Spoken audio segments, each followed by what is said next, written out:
Momen liburan tahun baru bagi sebagian anak kecil pada umumnya bisa dikatakan sebuah momen paling menyenangkan dan mengasyikkan, tapi tidak bagi si Kevin kecil. Baginya malam tahun baru itu bagaikan monster Godzilla yang akan memakan setiap gedung 12 lantai di seluruh penjuru kota. Karena pada momen itu banyak anak-anak kota keluarga tetangga saya yang pulang kampung dan bermain-main di sekitar rumah. Saya jadi merasa canggung, bingung, takut, minder, dan selalu berpikir bagaimana kalau mereka gak mau berteman dengan saya, bagaimana kalau mereka jijik dengan saya kan orang kampung, tentu mereka gak mau, bla bla bla bla bla. Semua pikiran itu sulit untuk diproses oleh anak berusia 9 tahun. Saya tidak pernah mengerti akan apa yang saya rasakan waktu itu, tapi sekarang saya mulai paham akan apa yang saya alami 12 tahun yang lalu. Yang saya alami sebenarnya pada saat itu adalah takut akan dijudge orang lain. Saya takut saya dianggap X oleh orang lain, dianggap begini, dianggap begitu. Dan ternyata alasan terbesar orang yang mengalami social anxiety adalah the fear of judgment and the fear of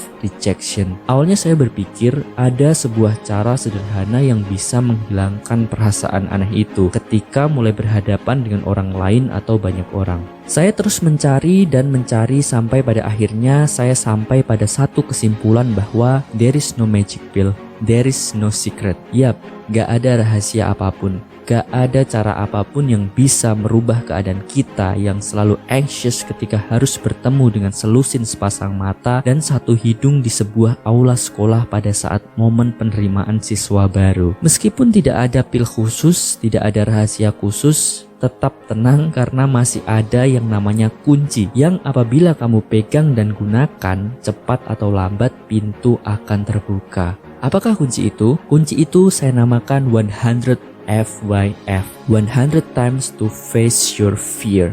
Seorang aktor papan atas bernama Will Smith mengatakan bahwa rasa takut itu akan mencapai titik nol, benar-benar nol, adalah ketika kita berhadapan langsung empat mata dengan ketakutan itu sendiri. Dan itu dia buktikan dengan melompat dari pesawat terbang yang berada di ketinggian 10.000 kaki atau 3 km di atas permukaan bumi untuk menghadapi ketakutannya akan skydiving.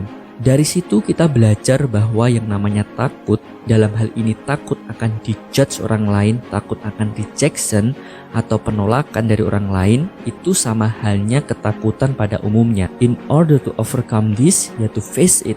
Cara terbaik untuk mengatasinya ya dengan menghadapinya. Itulah kenapa saya menyebutnya 100 FYF, 100 times to face your fear. Maksudnya apa? Setelah saya sadar bahwa satu-satunya cara mengatasi kecemasan saya akan bersosial dengan orang-orang itu adalah dengan menghadapinya, hal yang pertama saya lakukan adalah dengan mengangkat jari pertama kali ketika guru di kelas pertama saya waktu saya masih kelas 1 SMA menyuruh siswa untuk memperkenalkan diri. Apakah itu berlangsung aman dan lancar-lancar saja pada saat itu? Tentu saja tidak. Teori tidak selalu seindah dengan kenyataan. Alih-alih berjalan lancar, yang ada keringat sebiji jagunglah yang mengucur di pelipis saya. Tapi apakah saya menyesal? Tentu saja tidak, karena andai saja saya tidak melakukannya pada saat itu, saya tahu bahwa saya akan terjebak dalam ketakutan dan rasa sakit akan social anxiety selamanya. Saya merasa saya akan terjebak di sosok anak kecil yang takut akan judgement dari anak-anak kota keluarga tetangganya. Saya mengasosiasikan rasa sakit teramat besar yang harus saya terima apabila saya tidak melakukannya, sehingga saya tidak punya pilihan selain maju. Ya pokoknya do or die. Nah, seusai perjuangan yang berdarah-darah itu, atau lebih tepatnya berkeringat-keringat itu, ternyata muncul sebuah perasaan unik di dalam diri saya. Saya merasa terbebas dari belenggu yang menjerat saya selama bertahun-tahun lamanya. Inilah sosok yang selama ini saya inginkan untuk ada di dalam diri saya. Singkat cerita, setelah kejadian itu, saya terus-menerus menghadapi rasa takut dan cemas saya akan orang lain. Dari yang awalnya berbicara di hadapan satu kelas, bisa meningkat ke satu angkatan. Bahkan sampai berbicara di depan 3 angkatan sekaligus itu menjadi hal yang biasa pada saat itu. Terus pertanyaannya, apakah rasa takut saya itu hilang? Tentu saja tidak. Rasa takut itu akan selalu ada. Namun bedanya, otot keberanian sayalah yang semakin kuat. Karena orang yang berani itu bukanlah orang yang tidak punya rasa takut, akan tetapi orang yang terlatih untuk menerima dan menghadapi rasa takut itu. Jadi kuncinya di sini adalah melatih otot keberanian kamu, layaknya binaraga yang melatih otot mereka. Semakin dilatih, maka akan semakin kuat. Kita kembali ke 100 FYF. Jadi sebenarnya teknik ini itu merupakan teknik yang saya ciptakan dari hasil pengalaman pribadi saya dalam menaklukkan social anxiety di dalam diri saya. Pada teknik ini saya ingin kamu melupakan yang namanya shortcut, magic pill atau jalan pintas apapun itu.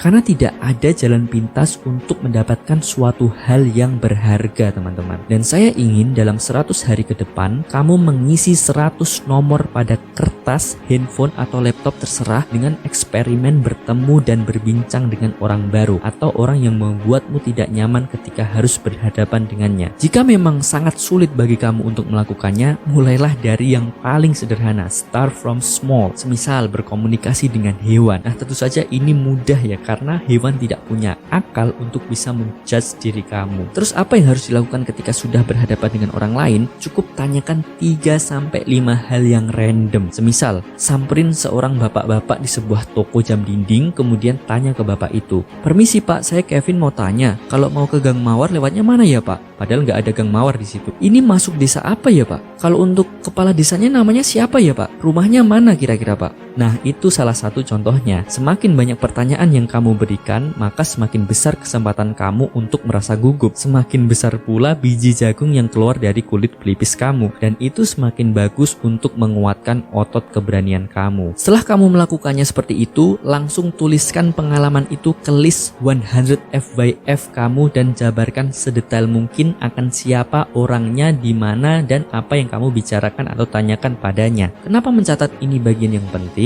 Karena dengan mencatat secara tidak langsung kamu memberikan otak kamu bukti bahwa kamu pernah menghadapi suatu hal yang kamu anggap menakutkan, dan itu akan terus menambah rasa percaya diri dan keberanian kamu seiring daftar tersebut bertambah. Terus jangan lupa untuk baca kembali daftar itu kapanpun kamu merasa takut untuk action. Setelah bertanya ke satu orang membuatmu nyaman, tingkatkan untuk bertanya ke 2 orang, 3 orang, segerombolan orang, sekeluarga, se-RT, se-RW, dan seterusnya. Kuncinya yakni paksa, terbiasa, bisa. Sederhana bukan? Tentu saja tidak. Teorinya memang sederhana, tapi prakteknya nanti bisa jadi berliku-liku. Tapi saya jamin dengan sepenuh jiwa raga saya, apabila kamu melakukan ini dengan baik, kamu pasti akan menjadi orang yang jauh lebih percaya diri untuk menghadapi perasaan yang selama ini kamu anggap sebagai social anxiety, yang terus kamu searchingkan di YouTube cara mengatasi dan berharap mendapatkan tips mudah yang bisa mengatasinya dalam semalam. At least kamu tidak mungkin menjadi orang yang sama dengan sebelumnya.